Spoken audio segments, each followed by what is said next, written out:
Domestic violence is real. If you have been a victim of domestic violence, you need to do something about it. Physically remove yourself from any situation that is not safe. Ask a family member or a friend if you can move in. Also, there are domestic violence shelters that offer lodging for victims of domestic violence and their children. The most dangerous time related to domestic violence is when a victim of domestic violence is about to move out. Domestic violence at a psychological level is about the control of the abuser over the victim.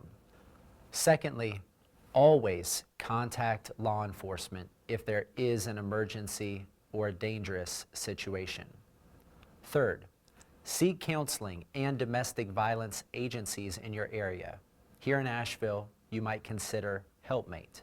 There is a massive amount of psychological trauma and destruction of self-esteem caused by domestic violence, and counseling can help with psychological damage done by domestic violence.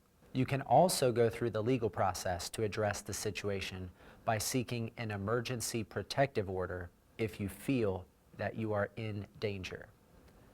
In North Carolina, a magistrate judge has the ability to issue an emergency protective order, which requires no contact between victim and the aggressor. Part of obtaining such an emergency protective order is showing that a threat is imminent. In Buncombe County, there are magistrate judges available around the clock, and if you are not sure where you need to go to request an emergency protective order, contact the civil clerk of court. If an emergency protective order is granted, then a hearing to determine whether a permanent no-contact order is appropriate should be scheduled within 10 days of the issuance of the emergency protective order.